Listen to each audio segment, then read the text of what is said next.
Shalom Aleihim, berkat damai sejahtera Tuhan turun ke atas kita semua, amin.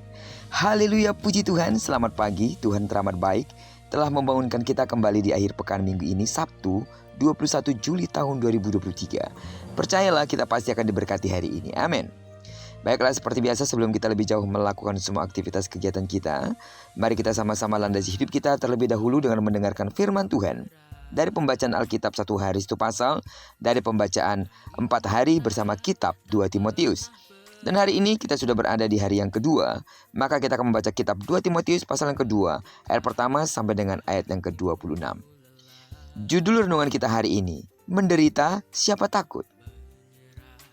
Sebagai pengantar renungan ini, saya akan coba bacakan untuk kita ayatnya yang ketiga. Ikutlah menderita sebagai seorang prajurit yang baik dari Kristus Yesus. Pada umumnya orang tidak akan suka mengalami yang namanya penderitaan, betul? Namun, apakah ada hidup tanpa penderitaan? Rasanya tidak. Setiap orang pasti punya penderitaannya masing-masing. Dan setiap orang, termasuk kita, pasti berusaha melepaskan diri dari penderitaan tersebut. Namun tahukah saudara bahwa faktanya orang percaya justru dipanggil untuk siap menderita sebab mereka adalah pejuang-pejuang iman. Orang yang memberitakan Injil Yesus disebut seorang prajurit yang baik dari Kristus Yesus. Karena hal itu tidaklah mudah dan tantangan serta hambatan senantiasa menghadang. Namun ia rela menanggung derita demi memperdengarkan Injil Yesus Kristus, pengenapan janji Allah dan berita keselamatan bagi manusia.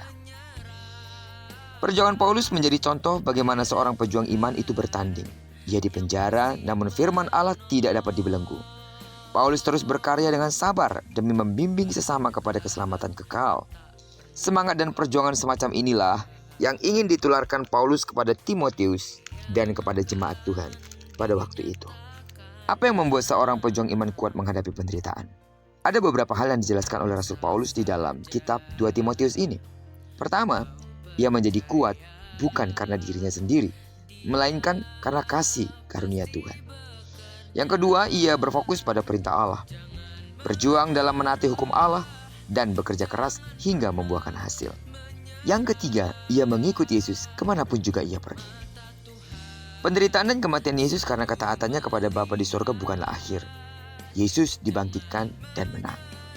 Kemenangan Yesus akan menjadi kemenangan para pejuang iman yang setia. Saudara dan saya, kita semua. Amin. Kehidupan di dunia ini memang makin hari makin dipenuhi dengan nilai-nilai yang bertentangan dengan Injil. Bahkan, tidak sedikit orang Kristen yang hidup tanpa nilai-nilai yang diajarkan Yesus.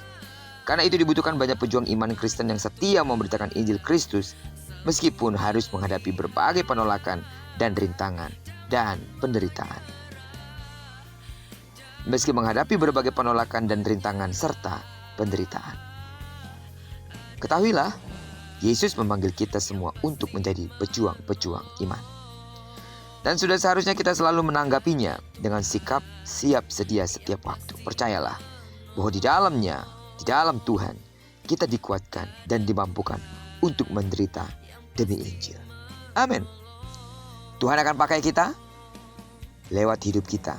Ada banyak orang-orang menerima Kristus. Lewat hidup kita, pemberitaan Injil dinyatakan dalam keseharian. Terpujilah nama Tuhan. Diberkatilah kita di sepanjang hari ini, digenapi firman yang telah berjanji bahwa apa yang dikerjakan tangan kanan dan tangan kiri kita dibuat berhasil. Amin. Kemanapun kaki kanan dan kaki kiri kita melangkah, karena kita telah menyerahkan diri kita sepenuhnya ke dalam tangan kendali Tuhan, percayalah di sana pasti kemuliaan Tuhan akan dinyatakan. Jika bersatu musuh datang menyerang engkau, tapi karena kekuatan Allah ada padamu, maka musuhmu akan lalu daripadamu. Sidang jemaat Tuhan yang sakit secara fisik, dengarkanlah. Dalam nama Yesus sembuhlah sesuai dengan takaran imanmu. Diberkatilah kita bersama dengan orang-orang yang kita kasihi, serta bersama dengan orang-orang yang kita cintai dimanapun mereka berada. Terpujilah nama Tuhan. Shalom Aleihim. Berkat damai sejahtera Tuhan mengalir atas kita. Amin.